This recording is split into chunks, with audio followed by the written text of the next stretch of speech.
Hey guys, in this video we'll discuss about the central forces and the differential equation of orbit.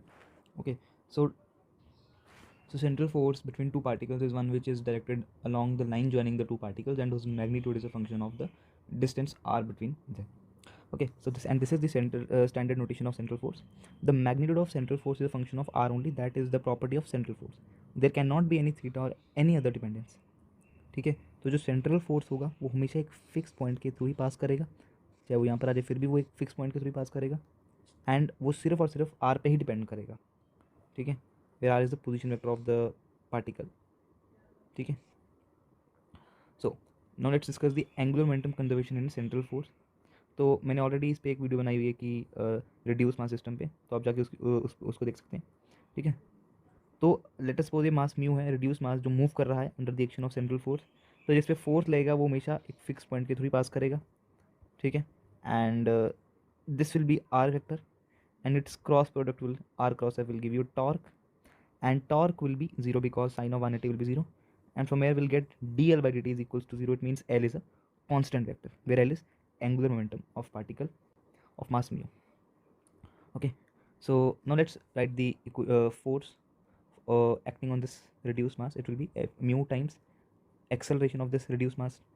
Okay, and its acceleration will write in polar coordinate system. Okay, and if you don't know how to write the acceleration and velocity of particles in polar coordinate system, मैंने already इस पर एक video बनाई हुई है, आप उस video को जाके देख सकते हैं.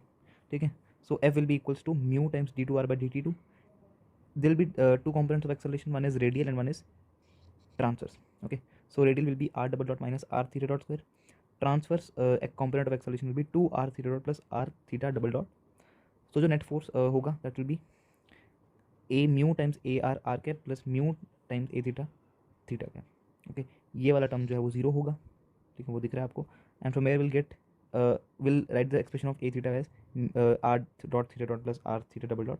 ठीक है, तो यहाँ से आप जब पुट करोगे वैल्यू इसके अंदर, ए थीटा की वैल्यू इसके अंदर पुट करोगे, will get this expression. Okay, this expression mathematically आप इसको मैनिपुलेट कर सकते हैं कि इसकी जो डिफरेंशिएशन होगी वो यही एक्सप्रेशन आएगा. ओके, इट मीन्स ये इसकी डिफरेंशिएशन मतलब जीरो आएगी, यानी कि ये चीज़ कांस्टेंट है. और ये चीज़ है कि एक्चुअली में mu R omega, theta dot को मैंने ओमेगा लिख दिया और आर को तोड़ दिया मैंने. So it will be mu R V and this is actually nothing but the angular momentum of particle of mass mu. ठीक है, ये तो हमने जो ट्रांसफर कॉम्पोनेंट से जो हमने चीज़ निकाली वो तो ये है. और जो रेडियल कॉम्पोनेंट से होगा that will be F R will be equals to mu times A R की वैल्यू हम पुट कर सकते हैं and will get the value of force as mu R double dot minus mu R theta dot square. Okay, तो ये expression है जो force का होगा. अब हम इससे निकालेंगे, इसी एक्सप्रेशन से निकालेंगे differential equation of the orbit. ठीक है, उससे होगा क्या, अगर हमको डिफरेंशियल इक्वेशन ऑफ ऑर्बिट हमने निकाली तो हम उससे इक्वेशन ऑफ ऑर्बिट निकाल सकते हैं पोलर कोऑर्डिनेट्स में. ठीक है, तो आप यहाँ से अपने आप देख सकते हैं कि मैंने कैसे सॉल्व करी है ये इक्वेशन. इस इक्वेशन से हम डिफरेंशियल इक्वेशन बनाएंगे ऑर्बिट की. ठीक है, so you can go through this mathematics.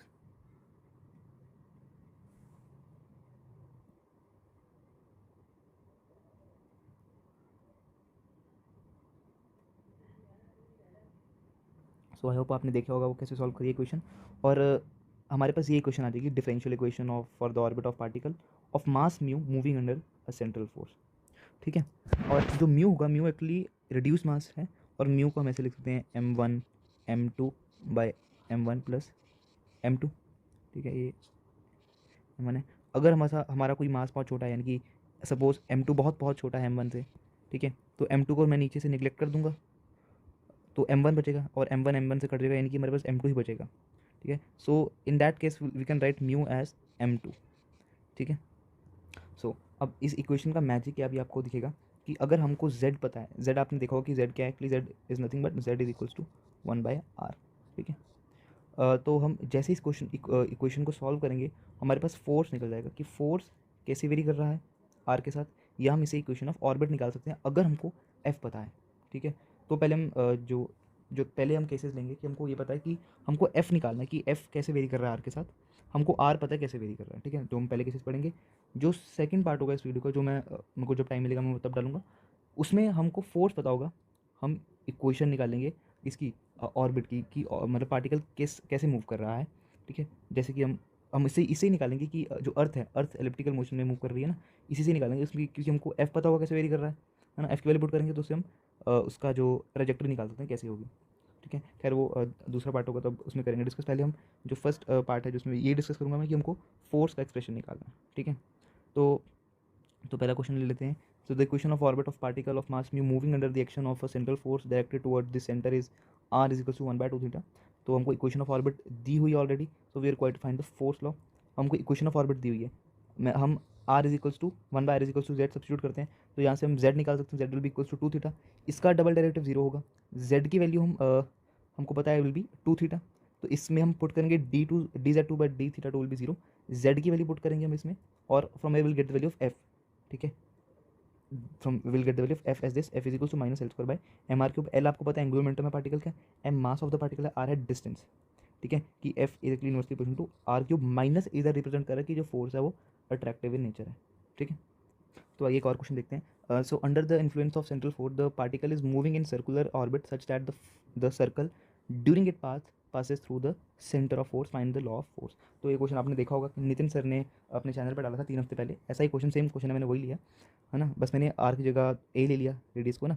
तो अब उन्होंने जो उनका जो क्वेश्चन था उन्होंने भी फोर्स लॉ ही निकालना था, है ना, फोर्स कैसे वेरी कर रहा है। तो सेम एक्सप्रेशन, सेम क्वेश्चन को हम निकालेंगे इस मेथड से यूजिंग दिस इक्वेशन, ठीक है। इस इक्वेशन को हम यूज़ कर सेम आंसर निकालेंगे। तो आइए देखते हैं। So R we can write as equal to, तो पार्टिकल हमारा ऐसे मूव कर रहा है गोल गोल, ठीक है, और जो फोर्स है वो ऐसे लग रहा होगा इस डायरेक्शन में, ठीक है। So R will be equals to 2a cos theta, simple geometry से हम लिख सकते हैं। And z will be equals to 1/2a secant theta because r is equals to 1/z, ठीक है। तो secant cube theta will be equals to 8az cube, इसको एक बार निकाल लेते हैं क्योंकि इसकी आगे ज़रूरत पड़ेगी। So dz by d theta will be equals to 1/2a secant theta tan theta. आप डबल डेरिवेटिव निकाल सकते हैं इसका इधर ही, ठीक है। So now will substitute value of d2z by d theta 2 and z in this equation. Okay, so we'll get this expression 1/2a secant theta and this, and on we can take 1/2 common, secant theta plus 1 plus tan square theta secant cube theta, ये वाला। So it will be secant square theta and secant square theta secant theta secant cube theta आ जाएगा। So it will become secant cube theta by a, and secant cube theta हम already निकाल चुके हैं ऊपर।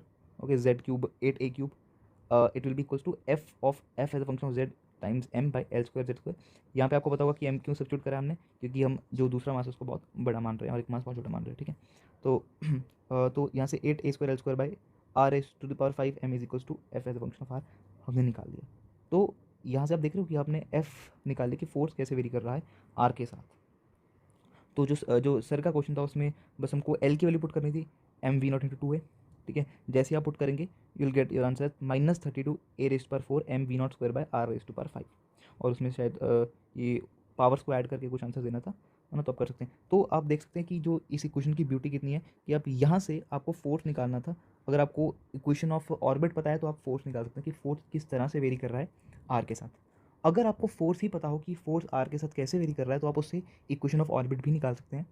वैसे ही हम मतलब उसी को यूज़ करके हम निकाल सकते हैं कि हमारी जो अर्थ है वो किस तरह मूव कर रही है, ठीक है। उसकी इक्वेशन ऑफ ट्रेजेक्टरी क्या है वो भी हम इसी इक्वेशन को यूज़ कर निकाल सकते हैं। वो मैं अगली वीडियो में करूँगा, ठीक है। अभी तो टाइम नहीं है, तो अगर टाइम मिलेगा तो मैं उस पर भी वीडियो बनाऊँगा। ओके, सो एक और क्वेश्चन आप देख सकते हैं मैंने होमवर्क के लिए, आप इस क्वेश्चन को भी सॉल्व कर सकते हैं कि इसमें r is equals to a 1 + cos theta और इसमें आपको सेंट्रल फोर्स निकालना है, ठीक है, कैसे वेरी करेगा। Okay, so I hope you have enjoyed the video.